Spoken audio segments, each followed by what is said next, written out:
Hello प्यारे बच्चों, आपका फिर से एक बार अपने सॉफ्ट केमिस्ट्री चैनल पर बेहद स्वागत है।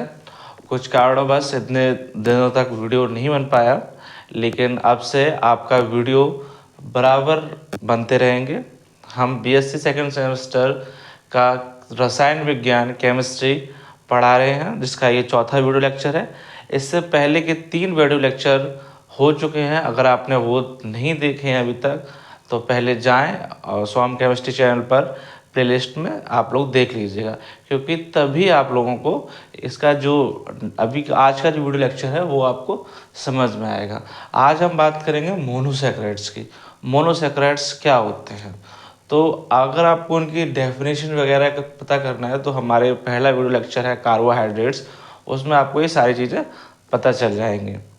ठीक है, तो आइए हम अपना नेक्स्ट वीडियो लेक्चर पढ़ते हैं। सबसे पहली बात यह है कि आपको वीडियो लेक्चर पढ़ते समय अपने पास में कॉपी पेन दोनों लेके अपने नोट्स बनाते रहिए, ताकि आप लोगों को ये चीज़ें सारी अच्छे से समझ में आ जाएं। क्योंकि हम नोट्स प्रोवाइड अभी नहीं करवा रहे हैं, इससे बढ़िया है कि आप लोग अभी अपना साथ साथ में ही नोट्स बनाते जाएं। ठीक है, तो चूँकि हम मोनोसैकेराइड्स के बारे में आज पढ़ेंगे। मोनोसैकेराइड्स के बारे में हम पहले पढ़ चुके हैं कि मोनोसैकेराइड्स वे कार्बोहाइड्रेट होते हैं जिनका जल अपघटन कराने पर कोई भी हमको कार्बोहाइड्रेट प्राप्त नहीं होता है। कार्बोहाइड्रेट का कोई भी अणु प्राप्त नहीं होता है, अर्थात ये सिंगल मोनोमर यौगिक होते हैं। ठीक है, इसके एग्जाम्पल होते हैं ग्लूकोज, फ्रक्टोज, ईटीसी। तो चूँकि ग्लूकोज और फ्रक्टोज को हम आगे कंटिन्यू करेंगे डिटेल। आज इनका मोनोसैकेराइड्स का सबसे पहले हम इनका बात करते हैं, इनके नोमेनकल्चर की। ठीक है, इनका नामकरण।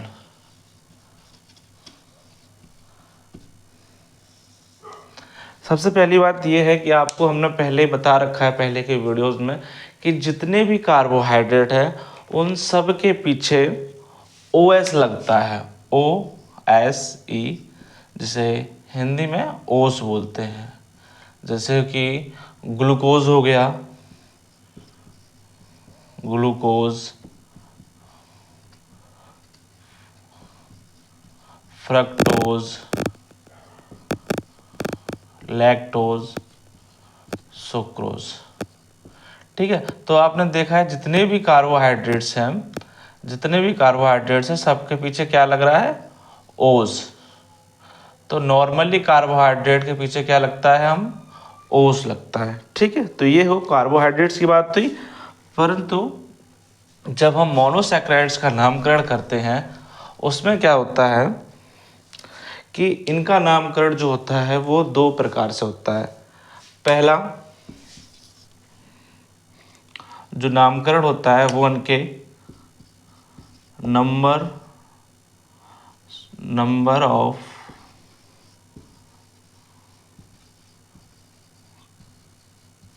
कार्बन एटम के आधार पर, एंड सेकंड जो होता है वो ग्रुप्स के आधार पर। ठीक है, चूँकि ग्रुप्स हमको पता है, ग्रुप्स की पहले हम बात कर लेते हैं। ग्रुप्स में एक ग्रुप प्रेजेंट होता है एल्डिहाइड ग्रुप। ठीक है, सेकेंड प्रेजेंट होता है कीटोन ग्रुप। 2 ग्रुप प्रेजेंट होते हैं, एल्डिहाइड और कीटोन। तो एल्डिहाइड जो ग्रुप होता है इसमें हम आगे एल्डो का प्रयोग करते हैं और कीटोन वाले में कीटो का प्रयोग करते हैं। ठीक है, इतना समझ में आ गया आपको? मोनोसैकेराइड्स का जब नामकरण करते हैं तो उसका नंबर ऑफ कार्बन एटम के आधार पर और से ग्रुप्स के आधार पर। ग्रुप्स वाला आप पहले समझ लेते हैं कि अगर ग्रुप्स में अगर एल्डिहाइड होगा तो हम क्या लगाएंगे? एल्डो। और कीटोन होगा तो हम क्या लगाएंगे? कीटोन। तो इसके आगे हम अब कार्बन के आधार पर हम देखते हैं। इसको हम एक टेबल के माध्यम से समझेंगे। आप लोगों की टेबल बनाते हैं, जैसे नंबर ऑफ कार्बन एटम। ठीक है,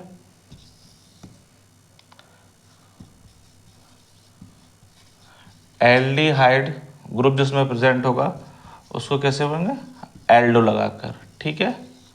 और अगर कीटोन होगा तो कीटो लगाकर, ठीक है। जैसे नंबर ऑफ कार्बन अगर 2 प्रेजेंट है, सॉरी 2 नहीं होता है, 2 हो नहीं सकता इसमें, 3 से स्टार्ट होता है, 3 प्रेजेंट है तो हम इसको क्या बोलेंगे, ट्राइओज, ठीक है। नंबर ऑफ कार्बन 4 प्रेजेंट है तो इसको क्या बोलेंगे, टेट्रोज। अगर 5 प्रेजेंट होते हैं, पेंटोज। अगर 6 प्रेजेंट होते हैं तो हेक्सोज। इफ 7 प्रेजेंट होते हैं तो हेप्टोज, ठीक है। हम इतने की बात करेंगे, आगे और भी होते हैं, जैसे 8 कार्बन प्रेजेंट होते हैं, ऑक्टोज हो जाएगा, 9 कार्बन प्रेजेंट होंगे तो नॉनेज हो जाएगा, 10 कार्बन प्रेजेंट होंगे तो डेकेज हो जाएगा, डेकोज हो जाएगा। तो हम वो चीज़ें नहीं पढ़ेंगे, हम 7 कार्बन तक ही पढ़ेंगे। अगर इसमें एल्डिहाइड प्रेजेंट है ग्रुप तो हम इसका कैसे करेंगे, तो पहले हम क्या इसका करेंगे, एल्डो लगाएंगे इसमें, एल्डो ट्रायोज। इनका हम एग्जाम्पल भी अभी बताएंगे आप लोगों को, ठीक है। अभी आप ये समझिए, अगर इसमें 4 कार्बन प्रेजेंट है किसी एल्डिहाइड ग्रुप में तो उसको क्या बोलेंगे, एल्डो टेट्रोज, ठीक है। अगर 5 कार्बन प्रेजेंट होते हैं तो एल्डो पेंटोज। इसी प्रकार से 6 होंगे तो एल्डो हेक्सोज। इसी प्रकार से 7 होंगे तो एल्डो हेप्टोज, ठीक है। नेक्स्ट वाले में अगर कार्बन अगर 3 प्रेजेंट है और कीटोन ग्रुप है तो हम इसमें क्या लगाएंगे, कीटो ट्रायोज, कीटो टेट्रोज। अगर 5 कार्बन होंगे तो कीटो पेंटोज, 6 कार्बन होंगे तो कीटो हेक्सोज और 7 कार्बन होंगे तो कीटो हेप्टोज, ठीक है। तो इतना आपने समझा अभी कि अगर 3 कार्बन होंगे इसमें, एल्डिहाइड प्रेजेंट होगा तो एल्डो ट्राइज हो जाता है, अगर कीटोन ग्रुप होगा तो कीटो ट्राइज, अगर 4 होंगे तो टेट्रोज हो जाता है, पेंटोज हो जाएगा, हेक्स हो जाएगा, हेप्टोज हो जाएगा। अब से एग्जाम्पल हम देखते हैं,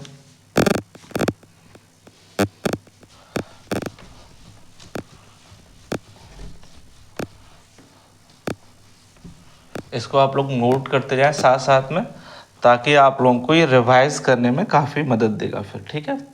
जैसे हम एग्जाम्पल लेते हैं ग्लूकोज का,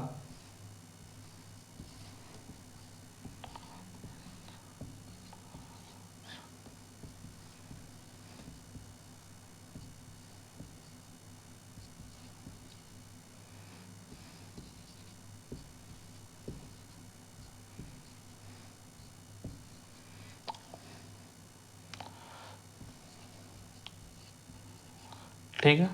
तो ये एक हो गया ग्लूकोज को, ठीक है। ग्लूकोज का एग्जाम्पल एक हम देख लेते हैं फ्रक्टोज का, ठीक है, जिससे आप लोगों को आसानी से सारी चीज़ें समझ में आ जाएगी।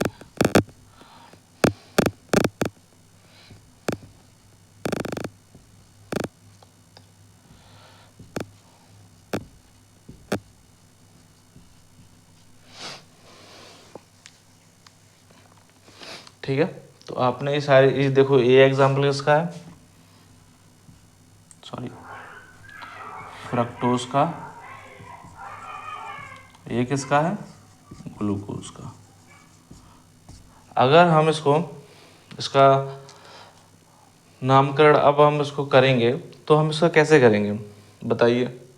देखिए यहाँ पे क्या प्रेजेंट है, एक एल्डिहाइड ग्रुप, ठीक है। ये क्या ग्रुप होता है, इस ग्रुप को क्या बोलते हैं हम, एल्डिहाइड ग्रुप, ठीक है। ये एल्डिहाइड ग्रुप हो गया। इसमें नंबर ऑफ कार्बन्स देखेंगे हम कितने, 1 2 3 4 5 6 कार्बन के लिए क्या हमने प्रयोग किया था, हेक्सोज, और ये क्या हो गया एल्डिहाइड ग्रुप के लिए, तो इसका नाम क्या हो जाएगा, इसका यहीं पे लिख देते हैं एल्डो हेक्सोस। ठीक है, ये किसका नाम हो गया, ग्लूकोज का नॉमेनक्लेचर। ठीक है, इसी प्रकार से अब इसमें देखिए ये क्या है, कौन सा ग्रुप प्रेजेंट है, कीटोन। इसमें नंबर ऑफ कार्बन देखिए 1 2 3 4 5 एंड 6। ठीक है, इसका नाम क्या हो जाएगा, कीटो हेक्सोस। इसी प्रकार से हम और एग्जाम्पल ले लें, जैसे CHOCOH HCS2OH, इसका नॉर्मल साधारण नाम होता है ग्लिसरैल्डिहाइड, ग्लिसरैल्डिहाइड। ठीक है, ये यहाँ पे डी है, डिहाइड। ठीक है, अब इसमें देखिएगा क्या है, कौन सा ग्रुप प्रेजेंट है इसमें, हमको पता है इसमें एल्डिहाइड ग्रुप प्रेजेंट है। नंबर ऑफ कार्बन इसमें कितने हैं, 1 2 3, तो इसका नाम क्या हो जाएगा, एल्डो ट्रायोस। ठीक है, इतना समझ में आ गया आप लोगों को। ठीक है, कि हम मोनोसैकेराइड्स का नॉमेनक्लेचर कैसे करते हैं, नामकरण कैसे करते हैं। इसका जो हमने डेफिनेशन है वो आपको हमने पीछे पिछले वाले जो वीडियोज़ है उनमें हमने कवर कराई है, एग्जाम्पल भी इनका कवर कराया है। एग्जाम्पल इसका यहाँ पर भी आपको हम बता देते हैं, यही जैसे फ्रक्टोज हो गया, ग्लूकोज हो गया, लैक्टोज हो गया, ये सारे ETC, ये सारे क्या होते हैं इसके एग्जाम्पल। मतलब ये सारे कैसे होते हैं, मोनोसैकेराइड्स। ठीक है, ये सारे क्या है, मोनोसैकेराइड्स। अब हम ग्लूकोज के बारे में डिटेल से पढ़ेंगे कि हमारे जो सिलेबस में ग्लूकोज और फ्रक्टोज को काफ़ी डिटेल में समझाया गया है, इनके स्ट्रक्चर के बारे में, इनके फिजिकल प्रॉपर्टीज़ के बारे में, केमिकल प्रॉपर्टीज़ के बारे में।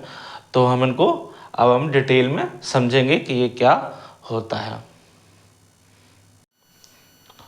तो जैसे अभी हमने पढ़ा है मोनोसैकेराइड्स के बारे में, मोनोसैकेराइड्स का नॉमेनक्लेचर कैसे होता है, इसकी डेफिनेशन हम पहले वाले वीडियो लेक्चर में हम देख चुके हैं। अभी हम बात करेंगे ग्लूकोज की, जो कि एक मोनोसैकेराइड्स का एग्जाम्पल है। ग्लूकोज में देखिएगा क्या लिखा है, पढ़ते हैं इसको हम, हिंदी और इंग्लिश में लिखा है आपको, हिंदी में हम समझाते जाएंगे। Glucose is a polyhydroxy aldehyde. Polyhydroxy aldehyde इसलिए बोलते हैं, ये हमने साइड में ग्लूकोज का स्ट्रक्चर बना के रखा है, स्ट्रक्चर फॉर्मूला। ठीक है, तो ग्लूकोज को हम पॉलीहाइड्रोक्सी एल्डिहाइड इसलिए बोलते हैं कि इसमें कई सारे हाइड्रोक्सी ग्रुप प्रेजेंट होते हैं और एक एल्डिहाइड ग्रुप प्रेजेंट होता है। ठीक है, ये क्या है आपका एल्डिहाइड ग्रुप।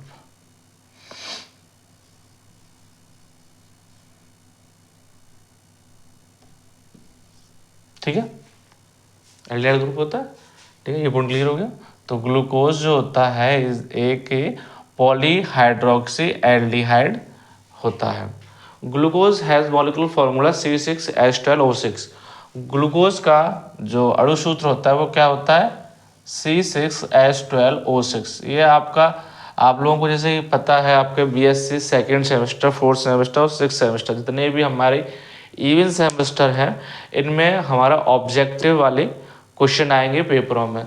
तो हम इन छोटे छोटे पॉइंट्स को, एग्जाम्पल्स को नोट करते जाएंगे, ताकि बाद में हमको इन चीज़ों के बारे में अच्छे से रिवाइज नहीं करना पड़े। क्योंकि हमारे की पॉइंट्स जैसे ये होते हैं तो हम इसको डार्क कर सकते हैं। डार्क करने के बाद हम इसको आसानी से, जब भी हम बुक्स को अपने को पढ़ेंगे, नोटबुक्स को, कभी भी नोट्स को हम अपने पढ़ेंगे, तो हमको ये की पॉइंट्स तुरंत ही दिख जाएंगे।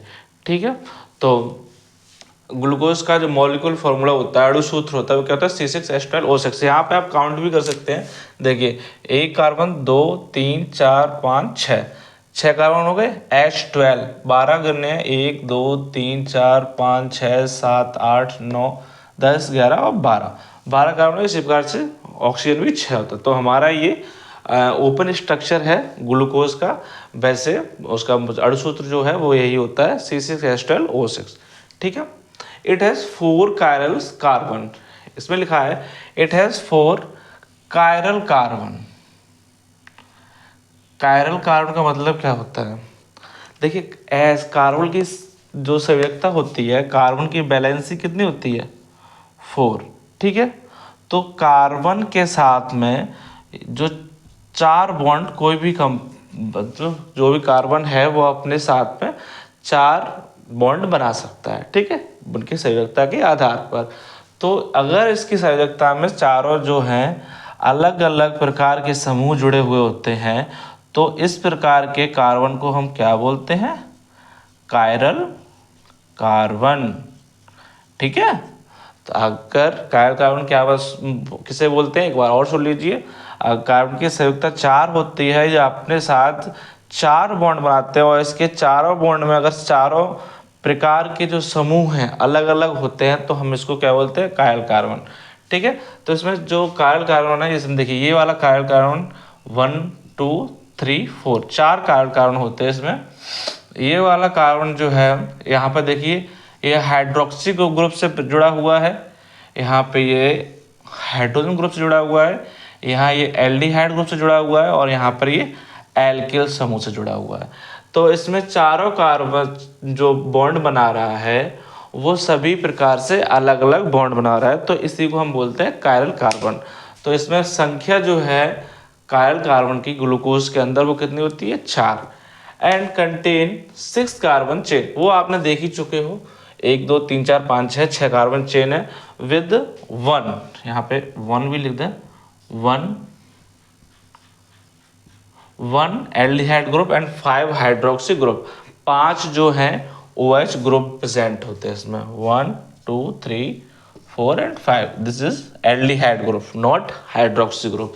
ठीक है। Glucose known as dextro rotatory isomers भी लिखा जाएगा, आइसोमर्स कंपाउंड। इसके बारे में भी चर्चा करेंगे जब इसका हम स्ट्रक्चर के बताएंगे, तो इसको डेक्स्ट्रा रोटेटरी क्यों बोलते हैं इसके बारे में भी आपको आगे चर्चा में बताएंगे, जब हम इस स्ट्रक्चर को हम डिटेल में पढ़ेंगे। ठीक है। तो आपने ग्लूकोज के बारे में पढ़ा। यहाँ पर एक चीज़ और लिखना ना, ग्लूकोज जो होता है एक मोनोसैकराइड होता है। तो ग्लूकोज इज ए मोनोसैकराइड, ये चीज़ आप ना भूलें, क्योंकि पेपर में इस प्रकार से दिया जाता है कि 4 आपको ऑप्शन दे दिए जाएंगे, उससे पूछा जाएगा कि इनमें से कौन सा मोनोसैकराइड है। तो आपको ये पता होना चाहिए कि मोनोसैकराइड कौन कौन से होते हैं, और डाइसैकराइड या ओलिगोसैकराइड या पॉलीसैकराइड कौन कौन से होते हैं। ठीक है। तो अब ये ग्लूकोज हो गया। ग्लूकोज के बाद हम इसकी फिजिकल प्रॉपर्टीज़ को रीड करेंगे।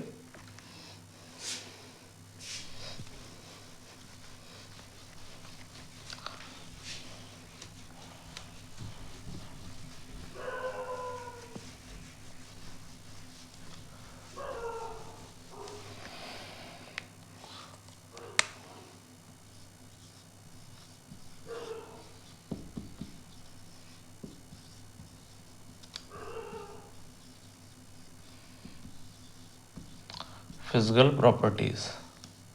ठीक है। नंबर 1 क्या होता है?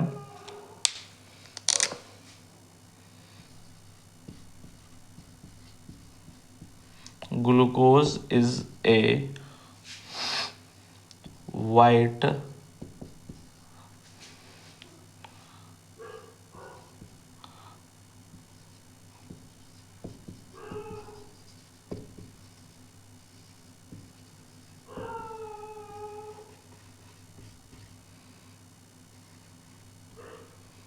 कंपाउंड। ये कंपाउंड लिखा हुआ है। ठीक है। Compound glucose is a white crystalline solid compound. ये जो होता है ठोस सफ़ेद क्रिस्टल यौगिक होता है। ये आपको क्रिस्टल के फॉर्म में दिखाई देता है। जैसे कि आपने हमारे जो चीनी होती है उसमें भी, उसको भी जब हम का हाइड्रोलिसिस कराते हैं तो हमको ग्लूकोज और फ्रुक्टोज मिलते हैं।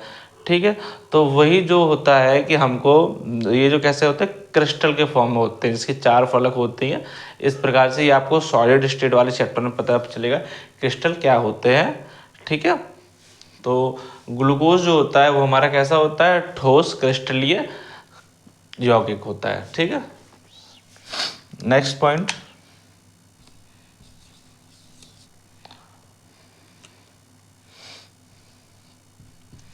it has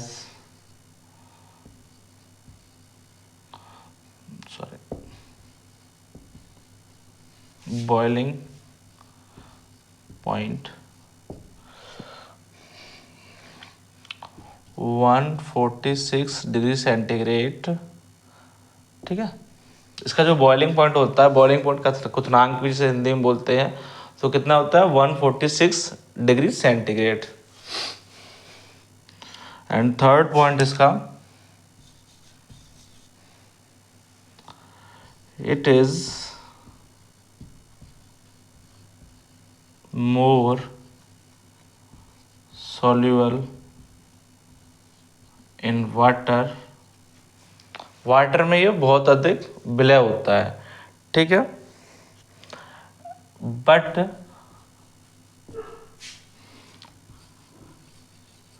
less soluble in alcohol, alcohol. ठीक है, एंड नो